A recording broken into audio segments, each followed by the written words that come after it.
Head on Fire is a Patreon-supported podcast. Supporters of the show get early access to ad-free episodes, a private Discord server, archives, and more. All benefits are offered on a sliding scale, so no matter your level of donation, you never miss out. If you like this show, consider supporting it with $1 a month or whatever you can at patreon.com/headonfirepod. Thanks, and enjoy the show. You might at one time have said something like, I think if we ever met, I'd be really good friends with Dolly Parton. Or, if Chris Evans walked into this cafe right now, he'd definitely go out with me. Have you ever heard of a parasocial relationship? The term was created in 1956 by Donald Horton and Richard Wall to describe a unique, one-sided relationship in which a member of an audience believes a person they see on something like TV or social media is their close personal friend, that they're in a relationship of sorts with that person. I'm not talking about imagining meeting a celebrity in real life like my earlier examples and then striking up a genuine friendship, but believing that right now, without ever having met them, you are in an intimate relationship of some kind. These days, social media has made all of these lines even more blurred. A celebrity could like your tweet, or a famous author could answer your question. Television, social media, these have all given us ways to carry celebrities around in our pockets, to give us a false sense of intimacy with people we've never met. When parasocial relationships stay in the realm of hypothetical, or perhaps verge into something like passionate adoration, that's fine. It's not a crime, and it can be a little creepy if you ever find out about it, but it's not a crime.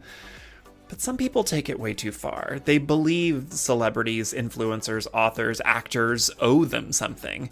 Parasocial relationships have a proven link to negative body image issues, increased aggression, and a whole host of problematic behaviors that verge into the criminal, like stalking and invasion of privacy, all stemming from this one-sided, false sense of intimacy. Now, if you're a creative person who puts their work out into the world for public consumption, there's one additional layer to consider: ownership. Creative people, writers, actors, painters, they aren't just known as themselves, but as their work too. And as a result of parasocial interactions and the general toxic discourse existing in various corners of the internet, there are those folks out in the world who feel a sense of ownership over that creative person's work and career. They feel personally invested in its trajectory, taking losses as personal, and oftentimes expressing that they are owed something for wins and success. Meg Elison is an author who knows this terrain all too well, and she wrote about it in her new book, Number One Fan. It's a breakdown of how social media blurs barriers between creator and audience, emboldens parasocial interactions, and acts as a cautionary tale for anyone who's ever summoned up a stranger by pressing a few buttons on their phone and then gotten into their car. While the story itself is fiction, the events inside it can be seen paralleled in news headlines on a weekly basis. Seriously, since recording this interview with Meg, I could think of at least 3 times when I read or heard a story that shared shocking similarity to the plot being relayed by young women simply existing out in the world. This is a conversation about those one-sided relationships, the specter of Stephen King, convention culture, book consumption culture, niche internet communities, and who owns a creator's work once it's out in the world. Here's Meg Elison. Meg Elison, welcome to Head on Fire. Thank you so much for being here. Thank you very much for having me. Welcome back to the rebirth of my podcast. This is the first time you've been on it as Head on Fire, so welcome. That's true. I was on a former podcast that had a different name, but it is good to be back with you. I'm so excited to be talking about this book, Number One Fan, with you. But more importantly, I am so excited to be talking about what this book is about and the conversations this is going to create. But for the 5 people out there that are listening to the show that don't know you or your work, give us a brief rundown. So my name is Meg Elison. I'm a speculative author of science fiction, fantasy, and horror. I'm also an essayist and a nonfiction editor for Uncanny Magazine. I make my living selling words in novels and essays primarily. And I love telling stories about gender and about what it is like to exist in the world, whether or not that includes spaceships and ghosts. So tell us a little bit about your latest book, Number One Fan, which is about to be out. Yes, About to be out, yeah, about to be August out. 30th, 2022. So this show will have just come out, I think. Look Yes, at that a few timing. days beforehand. So go out and pre-order the book. Pre-orders are very Definitely important.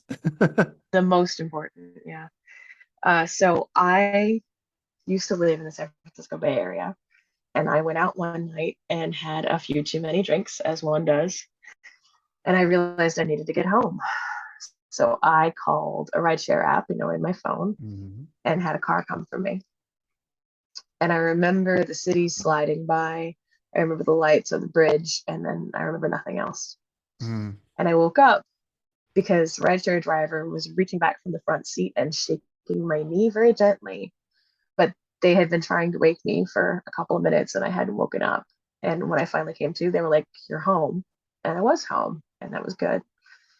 But as I stumbled to my door and tried to get the key in the lock, not succeeding the first couple of times, it occurred to me that I could have woken up anywhere and that I would have had no idea. And that was kind of the beginning of the idea for Number One Fan.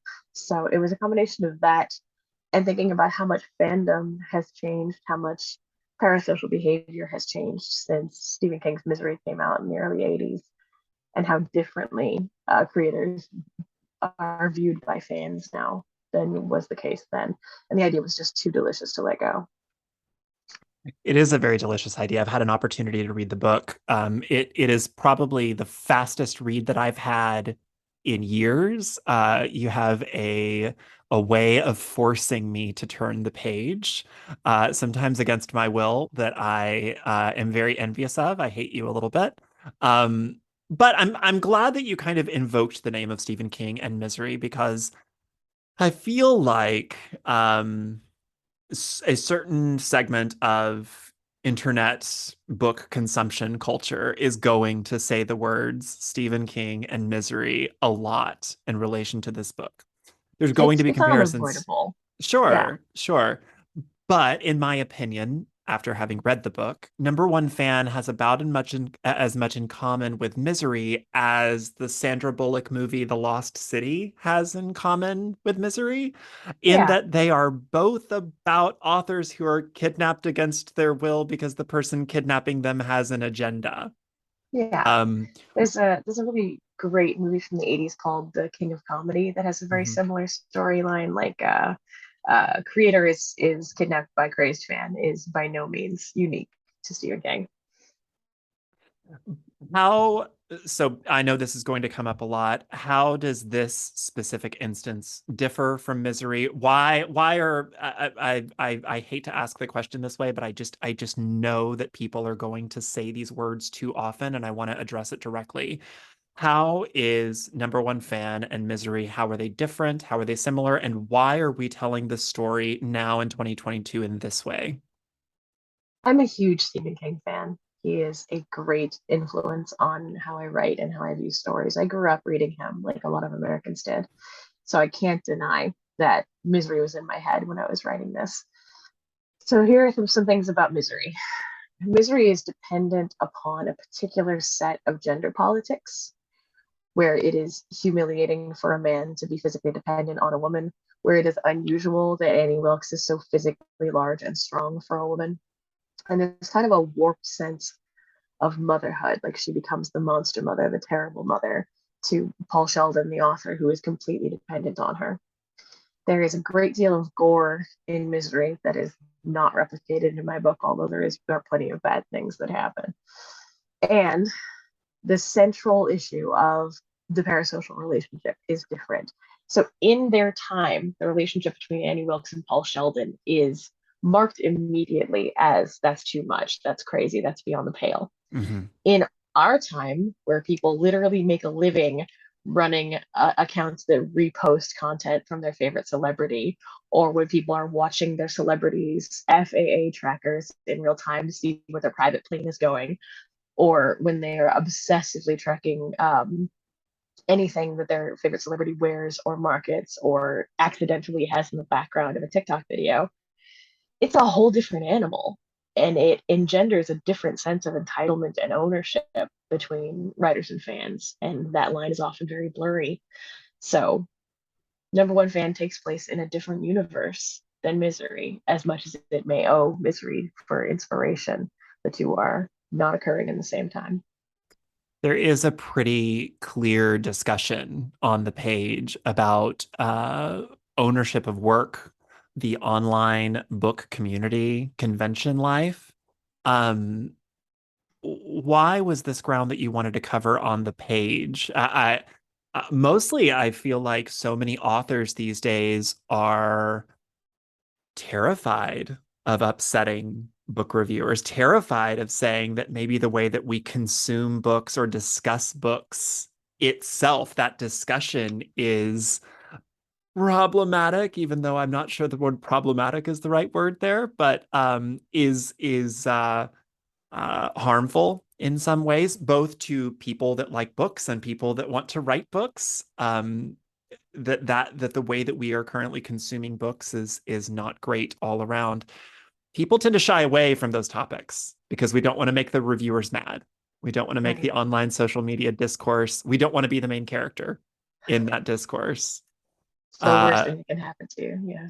yeah. So why did you want to take that on? Because you do have some pretty clear thoughts on the page.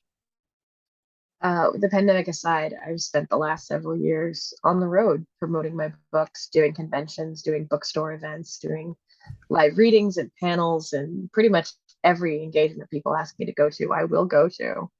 And it has been fascinating and really edifying, and I think great for me as an artist and great for me as a person. But there are some really dodgy moments in that process too. And it's really strange to realize that your book is not the product, that you're the product, and that your continued maintenance of your platform and your availability and your personability and your time are ultimately what people want to buy. And you don't want them to buy one book, you want them to buy all your books. You have to Mhm. be accessible and friendly and charming and down to earth and helpful to people who want to be writers. You have to dole out advice on top of everything else. And this has only happened to me on a very small scale, but living that life pointed out to me how vulnerable that position is for a creator and how easy it would be for someone to use all of that availability to turn it into a weapon. And I remember reading in accessibility and usability forums for new technology, the question is often, how could someone use this in the worst possible way? You have to imagine yourself out of your own mindset. Like, yeah, it's great. Your kid has an app on their phone that allows you to track them in case they get into trouble. How is their abusive ex-boyfriend, who you know nothing about, going to use that same data? And thinking about the applications of that access got me into talking about the dark side of conventions and the kind of events where you literally sell the opportunity to hang out with you. You're selling selfies with you. You're selling, stand in line and get my autograph and what that means. Who owns a work once it's released to the world? It's such a complicated question. As a copyright holder, as an IP owner, as a writer, of course, I want to believe that I own my work. I want the sole exclusive right to publish and to reproduce and to decide how it's going to be optioned and translated and adapted. And I want that to exist for me. And I want the right to pass it on. But I do think that copyright has to have an end. I think that the US process of life of the artist plus 80 years is very fair, and that efforts on behalf of corporations like Disney to circumvent that in order to keep Mickey out of the public domain are ghoulish. I think that So you are fans, pro Winnie the Pooh slasher movie? I'm pro Winnie the Pooh slasher movie. I absolutely believe that our core texts have to be reinterpreted, and that most of the best things about our culture is that we reinterpret our core texts and let them become something new. Uh, but at the same time, like, I don't think that people should be able to write fanfic of a living author's work using their characters and their world builds in an unlicensed way and make money off it. But I do think that fan fiction authors who aren't profiting should be left the hell alone. I don't think Anne Rice or anybody who'd like to follow the example of Anne Rice should be, threatening them with barratry for engaging in what is, after all, a hobby. It is deeply complex. And then, you have the odd IP use cases of people working within license on an established franchise, like the many wonderful authors who are turning out books for Star Wars or the Star Trek universe, or the Marvel or DC expansions, like Sarah Gailey working on Slayer, or Daniel Jose Older writing a book about Lando Calrissian. Like, those are great, and I think they add a great deal of diversity and new voices to a long established canon, and to, frankly, media mega corporations that are buying up every single myth we own so that nobody can ever reinterpret them. But it's not a simple question. It does not have a simple solution. So I cannot say for sure who owns anything. I can say that I own myself and my ideas, and I hope you own yourself and your ideas, and I hope we will get paid. Um, there is a level of ownership and assumption of ideas, of characters, of character arcs that very quickly turns into very angry discourse on the internet. Because, well, I read a character this way as having these traits that are not explicit on the page. I read a character as, or I think that the author intended X, Y, or Z. I've asked other authors this, but I want to ask you this because so much of your book does deal with those people that do feel a sense of ownership. I mean, I've seen tweets that say, if a person from this community reads this character as this, you should never say otherwise. We have now, that character is now has now has possesses this trait Yeah. forever and ever. And if you ever disagree with that, even though it is not in the text, even though we cannot assume what the author intended, if you ever say it's otherwise, you are now problematic. You are now part of the problem. There is a level of revisionist ownership of work that is done online and through readers and stuff. How much do you think that authors should care about that conversation? How much do you think that authors should interject intent into that conversation? Or do you think that authors should just go off and live on an island somewhere and never have access to the internet? Because that's more and more what I would like to do. I would love an island, but I kind of have to stay online to do my job. I do think that authors should stay the hell out of those conversations. Ultimately, it has nothing to do with the author or their intent. Like 40% of the experience of reading a book comes from the reader. And that's a conservative estimate. Most of it is what we project into it, what we see in it for ourselves. I think it is best for both the health of the community and for the mental health of the author that they stay entirely separated from those conversations. I don't think writers should read their reviews on Goodreads or Amazon. I don't think that amateur reviews are for writers. They're not, they're for readers. And I think that writers should absolutely refrain from arguing with people who reframe or interpret their characters in whatever way they see fit, with one small exception.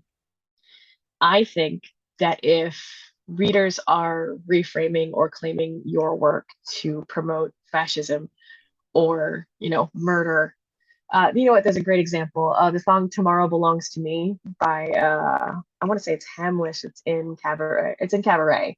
Yeah, it's like a parody of a neo-Nazi Aryan Nation anthem, and it's written by a Jewish songwriter to put into a Broadway show about Nazis. And real life Nazis unironically co-opted this anthem to be their like marching song. I know, it's just like a spiral of hellishness.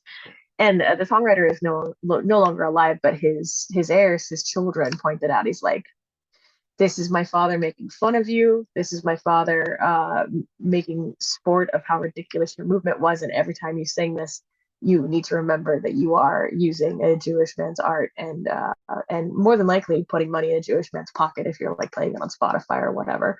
I think you have every right to reclaim your work from turfs or fascists or people who are trying to use your work to promote ideology that hurts people. The rest of the time, you should stay the hell out of it. Yeah, a much more recent example is I think Neil Gaiman coming out on Twitter to say death can be black, death is black, death is all things, death is It's nothing, everybody. death is Yeah. the concept. I'm so sorry that you are so triggered because we cast a black actress in the role of death for our TV adaptation of a 30-plus-year-old comic, but it's okay that death is black. And in those cases where it's a question of casting, I think it is important to remember that you're not defending the work as written. You're defending an actor who now has that role and has to deal with this blowback. Like Kelly Marie Tran with Star Wars was an absolute Yes. shunda. I mean, that Yeah. should not have run away the way that it did.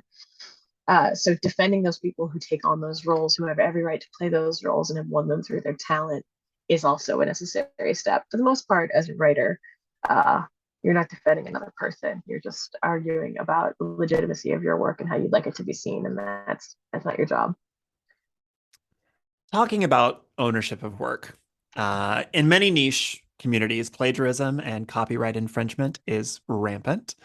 Books are found in whole for free on blogs and websites like Etsy, which confer an air of legitimacy on those purchases to people. Oh, well, I found it on Etsy. I found it on Pinterest. I found the art on Pinterest. With people on the internet claiming that authors should simply be grateful anyone wants to read their work at all, that the public has a right to these works, or even the more sympathetic, well, I can't afford it. I think if anyone understands each of these points, it's you, the author of Find Layla, a person who's been very open about your own financial background. You've been very public about growing up in abject poverty. You exist at the intersection of multiple marginalized communities and have written in each.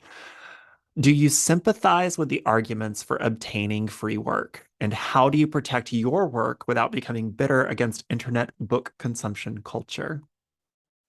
I do sympathize. I was a book pirate when I was in college. However, and I feel like this is an important distinction, I only pirated textbooks, which, as we all know, are sold at a significant and unnecessary markup to college students. And I found it, yeah, that's exactly it. It's a double middle finger situation because I wasn't paying $400 for this year's economics textbook when a PDF of last year's is functionally identical and costs $0. So I pirated textbooks and I distributed those pirated textbooks to others.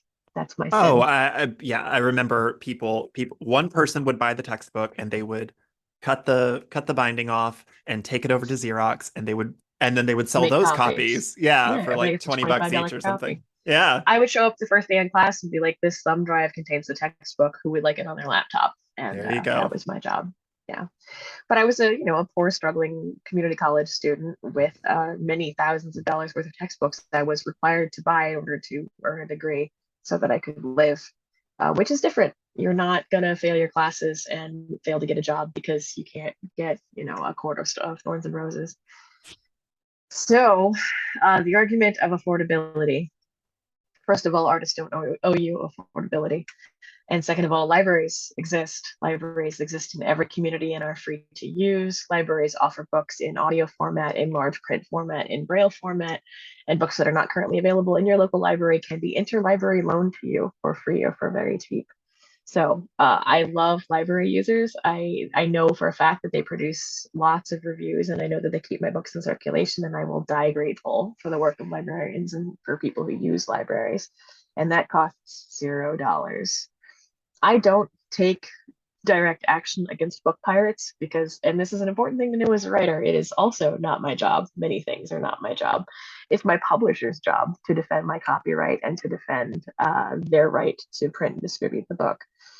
I have a Google alert on most of my titles, like most authors do, just in case you come up in the press, you want to know about it. And one of my alerts every day is a Russian pirate site that has one or more of my books. I delete them and move on.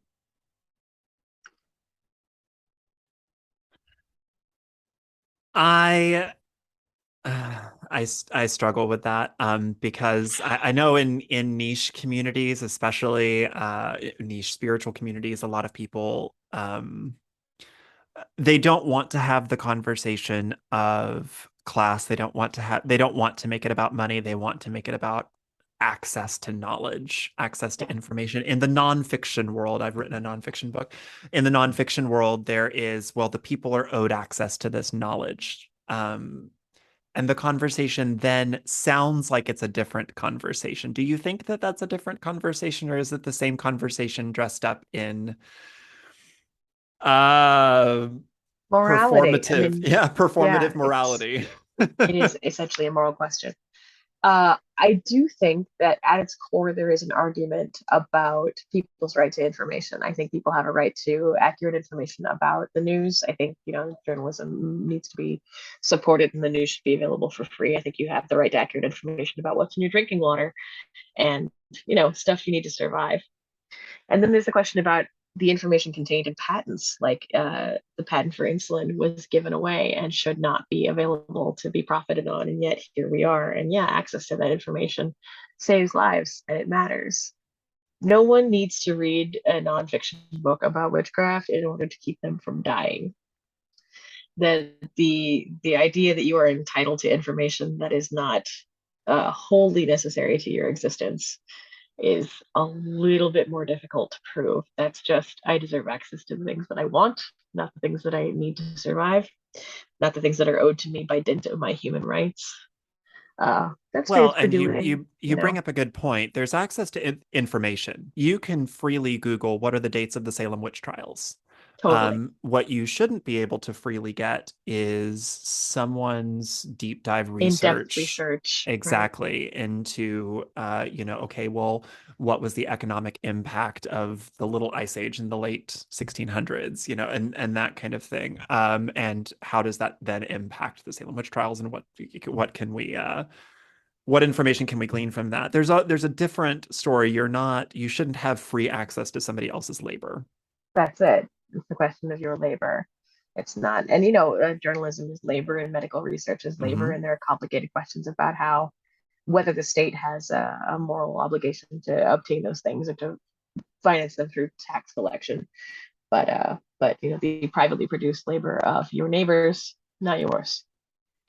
You are both an author and a fan of authors, an exuberant fan of authors. All the time. Uh, I feel like I've asked this question already, but I want to ask it directly. What do you think is so broken about the current way books are consumed and discussed online? And I ask this because this is so directly tied to your book, to the research that you did for your book. Eli fights so hard not to lose her identity, only for us in the end to feel like perhaps she never had it in the first place, that a sense of ownership of self is illusory or at least not afforded a person who is in the public eye. So what do you think people who want to create work should know before getting into that world? What do you think about the way that we currently consume other people's creative work? How do you think that is going on online? And do you think it's broken or working just fine? I think it is great that people have the kind of access that they do right now to obtain the books that they want to read, to talk about them with communities of people. Like I would have killed for that as a kid. I would read these great books at the library and then have nowhere to go with my questions and my exuberance. And like I couldn't tell enough friends about it. I certainly couldn't like put up a poster that said this book is great, which I essentially can do on Instagram now. I think those things are good for the book industry. I mean, people are buying and reading more books than ever, and that is spectacular. And these fan communities keep those things moving. These book talkers and bookstagrammers and booktubers really get the word out, and that is wonderful. And I never want to discount it. I think the hard thing for creators, and this is not just about being a creator. This is about being a person. Mm. It is imperative to learn the difference between your actual self and the self that you present online. And as much as you struggle to be authentic, because we all know that you have to be authentic to make it work, there have to be parts of yourself that are not accessible by anybody who can leave you a YouTube comment. So there's a metaphor in the book that I use that a creator is essentially like the blank screen at the front of a movie theater. Mm. And the work that you produce and the way that people see it and the way that they're taking in the colors and the lights and the movement in their eyes are projected on you. They forget that they're looking at you. They forget that you're there at all because you're just a screen. And when they put up their hands or when they stand up, They take up black space on that screen, and the work is now projected onto them. Those are not holes in you, those are just shadows. I'm not saying that online life isn't real. It is very real and it has real consequences. But the ability to separate yourself from your work, from the way people talk about your work, from the way people are about you, from the difference between criticism and attack is absolutely crucial to learn. And you have to develop a circle of people who you can talk to honestly about your shortcomings and your mistakes. And you need a trusty group chat and some very good friends to tell you when you fucked up and when you should sit down and when you should stop doubling down and when you need to stop tweeting through it and just get outside for 5 minutes. But that's not just like publishing one-on-one stuff. Like that's go to therapy, know yourself, 401 type stuff. And not everybody's up to it. And it is really hard to watch even very high profile, very successful authors come under the pressure of all that and watch it destroy them, watch it destroy not only their ability to produce art, but their concept of themselves. Speaking of high profile authors, do you, I don't know, I feel like a lot of authors these days both dream of and dread the idea of going viral. Yeah. Of your book, there's that adage of every day there's a main character on the internet, and the game is to not be it.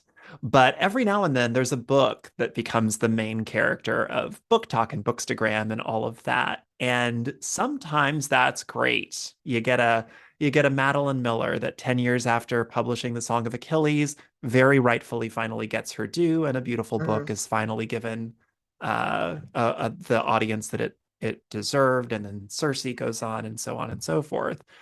But then sometimes sometimes authors and readers and books don't quite know what to do with being the main character, and that can very swiftly go in the opposite direction. Do you want to go viral? Do you want to happily stay mid-list for the rest of your life? What would you like? It is both dream and dread. Uh, I like being a mid-lister. I like I get fan mail almost every day and I make a little money on my books and I can publish short stories when I want to. And all that is great. All that is better than I dreamed it would be. Of course, everybody wants to hit the list. Everybody wants to have a big runaway bestseller. I don't know that going viral is the penny it's made out to be. It takes a lot of virality to actually move books, as you found out. But it also has massive drawbacks. So, I mean, first of all, as a woman who exists online, I get a fair amount of shit just for existing and definitely for having opinions and a lot of times for posting pictures, which is just the things that people do on the internet. And I've written a couple of things that have gotten me some, let's say, medium credible death threats. And anytime my work gets larger exposure, or I have a tweet that goes viral or something, there's a ration of shit that comes in with the adulation, and that ranges from people explaining my joke back to me using too many words, all the way to really terrible, derogatory, and beyond critical, cruel things that people just find that they need to say to you because their own lives aren't going so hot and they don't understand why you're getting what you get.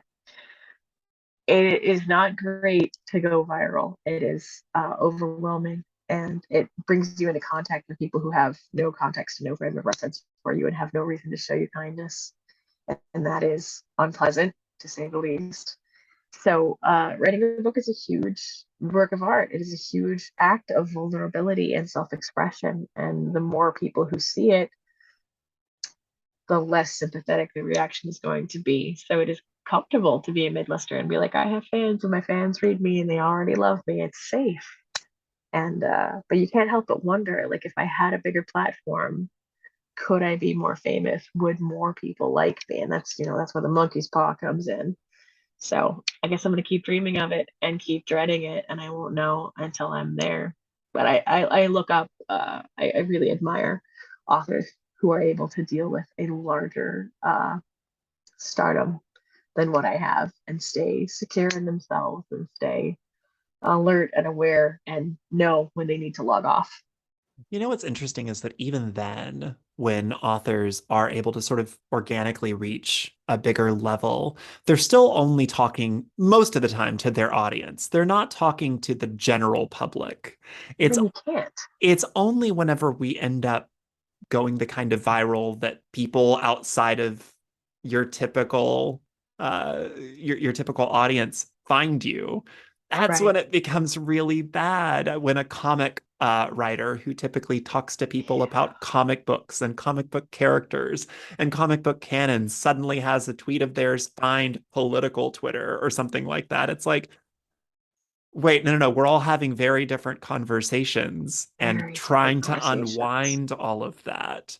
You That's see when it that. gets scary. You see the fallout in that. Like the main character is often somebody who is big in a really small subsection of Twitter. Mhm. Like they're from podcast Twitter, or they're from Black Twitter, or they're from church Twitter, or they're from mommy Twitter.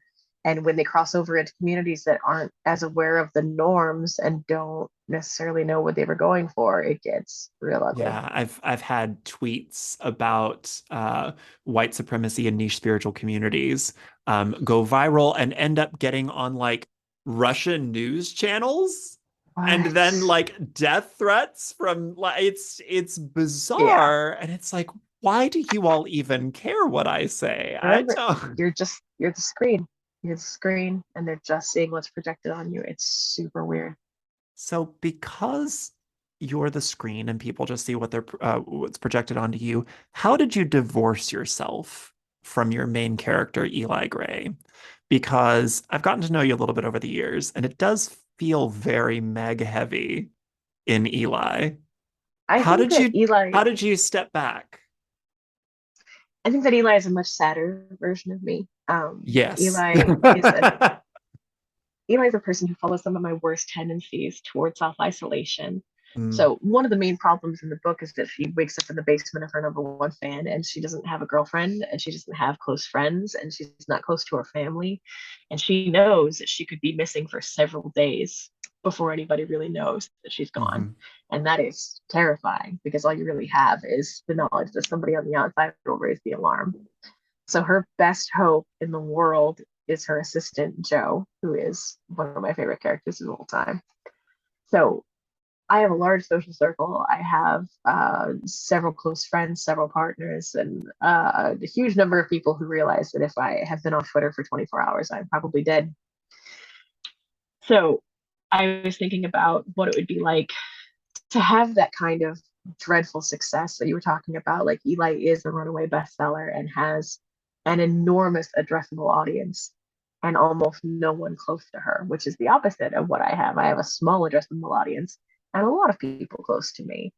So if I were sadder, if I were drunker, if I were more isolated, if I had done less therapy, but had become more successful with my first book, that's Eli. And I think that's the easiest way to create a main character is not to recreate yourself and not to try to be the opposite of yourself, but to take the traits that make you good at life or bad at life and magnify them. So she's a distortion. Yeah, that's something that I've had to learn in my own writing is, oh, this character is my anxiety, this character is my pride, this character is my brash nature, that kind of thing, and then just take that and run with it and make them your best and worst selves. So Absolutely. then I must ask, because authors very often love talking about how they identify with the hero, but how are you Leonard? Because all of our characters come from somewhere inside of us, and your villain is Leonard. And how is he you? And how did you separate yourself from him? Leonard really wants to be respected as an author, which is an easy vein to tap into. Every author wants to be respected. You want people to love your work and think you're a genius, and don't we Oh all want yeah. that? Ah. And he wants to get there through a completely uncompromised vision. He Hmm. wants to be able to ascend through the great straight upward path without having to take any feedback or listen to editors or be accountable to an audience at all. And his biggest mistakes are in his inability to see past that vision into other people and the fact that they have wants and needs of their own, and they don't just exist to bring him praise and tell him that he's great. Uh, so I think that he is made up of my most peevish impulses and my most selfish ideas of what role other people have in my life. The court of public opinion, your the end of your book. I feel like when people start reading it, the end of your book, I think, could cause more conversation than the entirety of the first 300 pages. Um, the How did you come to the decision to write the ending that you did? And I don't know. I'll spoiler alert. I'll just say spoiler alert, just in Yeah, we are case. going to discuss the ending, but I'll I try not to give have everything away. I have to discuss this ending because it is bold. It is a bold, several very bold decisions that you wrote. But it's so important that a story like this, and then it circles back to my first question because I don't see how somebody can read the entire book, including the ending, and ever compare it to Misery, ever, because that man got justice and Eli does not. So that's the essential difference between number one fan and Misery is when a man goes through what Paul Sheldon went through in Misery and tells the story, everybody believes him. Of course, they want the nonfiction account. Of course, they think she was a total monster. Of course, it's fine that she's dead. And there's no question if he's defending himself because we believe men. And when Eli goes through what she does, there's a lot of doubt.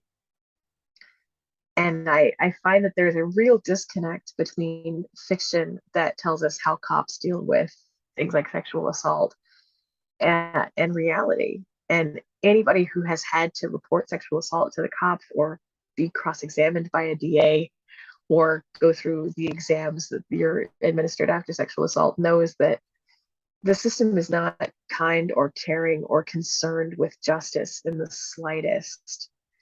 And the way that I wrote Eli's experience of the cops as essentially an adversarial force and the justice system as largely unsympathetic and the court of public opinion being convinced until proven otherwise that she brought this on herself will ring true to anybody who's been through it. I'm not writing propaganda. I'm not writing SVU episodes. That is not how this goes in real life. I actually looked up like what's the mandatory sentencing for these crimes in the state of California? What's the likelihood that he would actually get found guilty of any of it? And then what would he actually serve? And like that's a small number for max sentence. That's a smaller number for what he'll actually serve. And there is no justice, not in the book and not in real life. So, just to slightly elaborate for anybody who is intrigued but wants to kind of know what I'm being vague about here. Once Eli is rescued, because inevitably your main character is rescued uh, by the police, who are well written, by the way. I was very appreciative that you did not make your investigator dumb. I I don't hate dumb I don't detectives. support propaganda, but I do think that people need to understand that even the worst morally the worst investigators are still actually like good at the job of investigating. Yeah. Um, Typically their morals or their biases tell them to do different things, but at least in the technical aspects of their job, they're pretty good at those, and they're good at knowing when they're being lied to and picking up on red flags. Just bad people tend to ignore those or do other things with them. But good on you for that. Um, Though I will say your investigator's not a horrible racist or misogynist or something like that. Just putting it out there. Uh, so your main character is rescued, and then we inevitably see the fallout. You've got a villain who has been eradicated, and they go on, and you think that they are going to get justice against the villain. You think that they are going to get some sense of closure, but instead they are subjected to lawyers, public opinion, social media that all used to be on their side in some way because they were this big best-selling author, that are all now forced to have conversations about, well, you went with him. There's this email chain that you have. You have spoken to a man in the past. Therefore, you must have been asking him to kidnap you and keep you in his basement for several weeks. Why are Is you why I mean, I understand that is very realistic in the sense of we do that to women. We do that to victims. yeah. Do you oh, do you feel okay with what you did to the reader there? I think that there's an important place for fiction about these kind of crimes that serve up perfect justice. I think Mhm. that that is really cathartic and really important.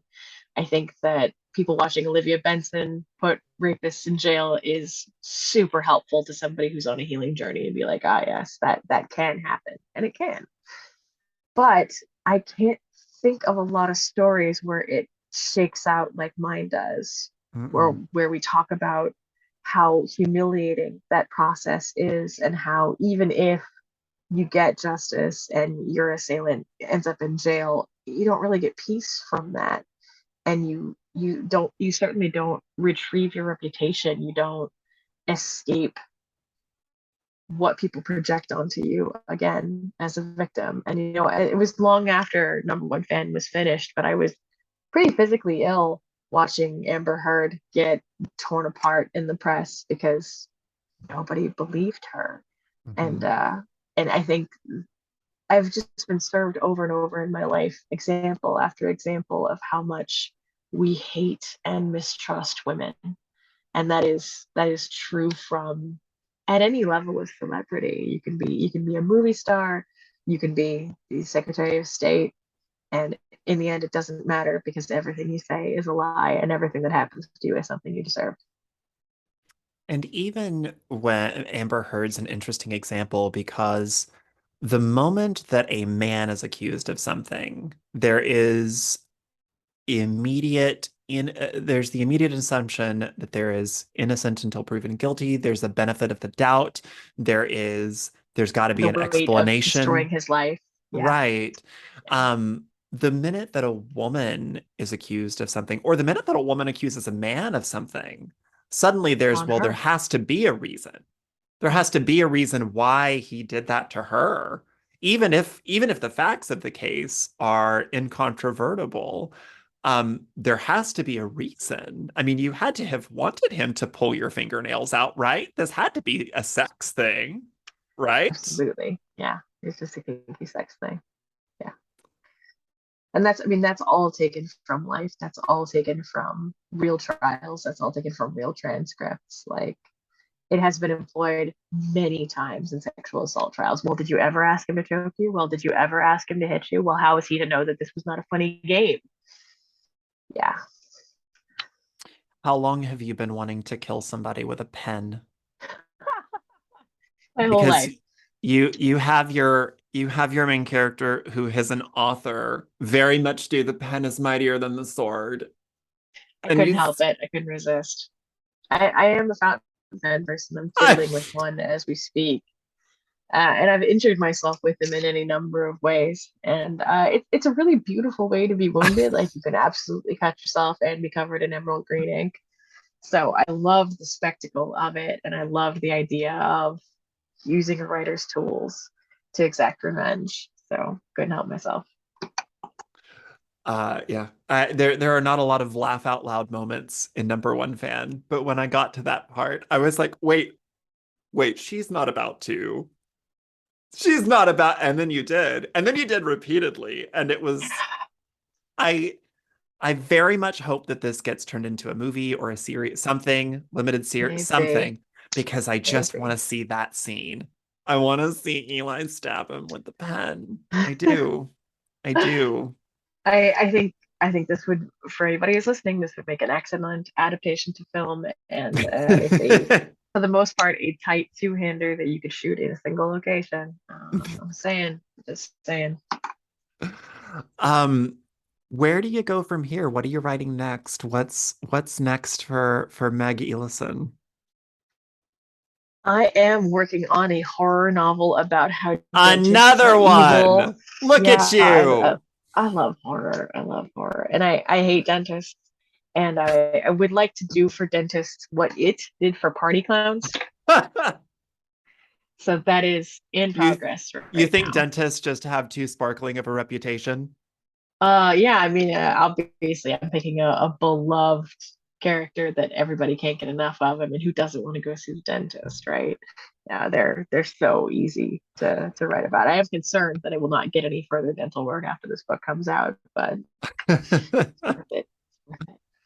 Well, I'm very excited. I'm very excited for you. I'm very excited for number one fan. You talked earlier about how much of yourself as an author you tend to have to give away, kind of as currency. Advice to new authors, advice to old authors, critiquing other writers' works, the business of the blurb. I blurb you, you blurb me. We have this tacit agreement that we're nice to each other, even though we might never speak. Um, what do you think about the currency of one's self in these creative spaces? I think it's inevitable that you end up using that currency. It is. I mean, unless you can afford to just completely retire from public life and never see anybody, like Thomas Harris gets away with this somehow. The rest of us have to work for a living. You have to find a way to use that currency. Oh, this is a good metaphor. So, like fiat currency, what you trade in public and with other people is a promissory note. It's not the gold. You don't move the gold. The gold stays in your vault. The stuff that is truly intrinsically you, the stuff that brings you joy every day, the stuff that you protect fiercely about yourself and your life stays in the vault. You don't trade it. You don't let people carry it on the street. You let them carry the greenbacks. The greenbacks are good. There's nothing wrong with them. Spend them freely. Use them to create your career and create your persona, but hold on to the real stuff. Knowing what you know now about the business of being an author, is there anything that you would change about your early career? You're several books in by now. You're an established name. Number one fan is my sixth book that'll be published, and yeah, I have emerged. There are some things that I think I would do differently because I understand the business better now, but things wouldn't have happened this way if I had done them differently. So I can't Mm. really say that they're regrets. I will say that I sold my first novel without an agent out of necessity because I couldn't get the time of day from an agent. I sent out over 100 queries on my first book and got back nothing. And I would prefer never to sell a book without an agent again. I know that it is worth it in every way. The contract is better, the deal is better, but selling it the way that I did got me the first deal that I had, got my first book into the world, got me the Philip K. Dick Award. Like it's a set of dominoes. So I don't regret it, but I would tell any author coming up to hold on to their debut until they have representation. For the most part, it is not worth it to sell. What other advice do you have to new authors? Because this book very much is speaking to authors specific. It's talking to creative people generally speaking, but it really Yeah. does have a very unique kind of conversation. I don't even know I don't even know how much I would have appreciated this book 1 year ago because my debut wasn't until last September. So this book, Came at an I don't interesting time in your life. yeah, I don't know how I would have felt about the book if I had read this a year ago and how much that would have changed because so much, I mean, I haven't experienced all of this. I've certainly not become any kind of runaway bestseller. I've had brushes with virality. I've had brushes with, thousands of people reading your work and having opinions about who they think you are, blah, blah, blah, blah, blah, blah, blah. Yeah. But it is so interesting reading this now because it is such a very specific conversation to people that want to create for money in this world. I think that What? that's more people than ever. Like more of us have an audience than ever before. We Yeah. are all of us trying to sell, trying to move that currency of accessibility and authenticity. So what I hope people will take from it, if it's a page turner, it's a barn burner, it's a fun read, but beyond that, if it makes you think about your personal security, if it makes you consider whether you post your exact location online or whether you hold your Instagram photos until after you've left the location, if it makes you consider hey, how many people know where I am right now? Am I sharing my Google location with anybody? Am I on Apple Maps with a friend? If it makes you consider how drunk you are when you get into a car with a stranger, or how careful you are about who you share important information with about your whereabouts and your overall security, then that would be great. There are every woman I know who's a professional writer, when they have something new come out, we kind of ask each other the same questions. Like, did you lock down your site? Did you put 2FA on your account? Did you make sure that no one can hack you or destroy you in the days to come when you're getting all this attention? And it's terrible that we have to do that. It's terrible that we have to write with our keys between our fingers, but it is better to know these things than not. You're always the best at metaphors. Do you have a bracelet thumb drive? Or do you trust the cloud? I know you write in Google Docs. I know you do. And I don't even trust a Google Doc. I don't I, keep everything in Google Docs. I don't trust it. I do keep local copies of everything because you can't trust the cloud. There is no such thing as the cloud. I don't have a bracelet. I have other methods of backup, but the bracelet was actually inspired by the author Kat Valenti, who has, I think it's a Swarovski crystal necklace that conceals a thumb drive that has all of her books on it. And I loved that idea, and I just thought it was so romantic that I had to run away with it. that's incredible. Meg Elison, congratulations on another hit that I know is going to make a whole lot of people want to vie for that number one fan spot in your life. I'm looking forward to hearing about it every time somebody new. Congratulations on the new book. So if people want to find out more about you in a way that you want, how can they do that online? Please come find me. I'm Maggie Liston on Twitter. I'm Maggie Liston on Instagram. I'm Maggie Liston on TikTok. I'm Maggie Liston on Patreon. And you can find out my upcoming events and forthcoming publications at maggieliston.com. I am so excited that I was able to woo you over to TikTok. It's worth it. It is. I hear you're doing an event near me soon. Is that right? I do. I have an event as part of ShyCon 8, which is Worldcon this year. We will be at City Lit Books on September 1st at 6 p.m. I'm appearing with Nino Sifri and Victor Manavo, two authors who I really, really respect. Nino wrote Defect, which is minimum wage at maximum weird, and Victor wrote The Sleepless, which is a new like what if post-apocalyptic story that is just wild. So I'm very excited to be appearing with other authors and as part of the Worldcon Fringe and at a local independent bookseller, and that is the official launch for Number One Fan. So we're going to do a little reading, a little chatting, a little signing. If you're in Chicago, please join us. Please sign my copy when I come accost you at I will. at that bookstore. Meg Elison, thanks so much for being here. Thanks for having me. My eternal gratitude to my guest today, Meg Elison. Her new book, Number One Fan, is available for pre-order now, and it comes out next week. As you all could tell, at the beginning of this episode was an ad, and if you stick around to the very end, there will be another one. We have officially joined the Audio Boom Network, which means that this possibly could one day be a job for me if enough people listen. So I have been telling you all for quite a while, share the show on social media, leave comments, all of that kind of stuff. All of that helps bump the show up in the ratings and helps other people, other listeners like you, find the show. I thought it would be kind of fun to see what you all are saying about the show. So I'm going to start here at the end of each episode reading the 5-star comments. So there's one from Trad Food is Sovereignty. Said, recently discovered gem. I've been enjoying this content. I appreciate the varied topics and voices represented. I would love to hear more content like this. Keep up the good work. Thank you so much, Trad Food. Hands down, one of the best podcasts out there, says Christine. Don's ability to have poignant and authentic conversations with people from all walks of life will blow your mind. Every single conversation is interesting and will light up your mind. Can't get enough. Well, thank you so much for that, Christine. That is so kind. Nami Obsessed says, love his work and his book. Such a fan of his takes and point of view. Oh, yikes. Sinan says, if you love podcasts that cover a broad range of cool topics, this is the one for you. Don brings his inquisitive mind to so many different things. It's brilliant and never boring. If you would like me to read your comment on the show, leave a 5-star review on Apple Podcasts, Spotify, or wherever you download shows. And of course, that leads me to tell you that if you like this show and you want to support it, there are a number of ways to help. Share it with your friends on social media. Right now, because we just got picked up by a network, that is more important than ever.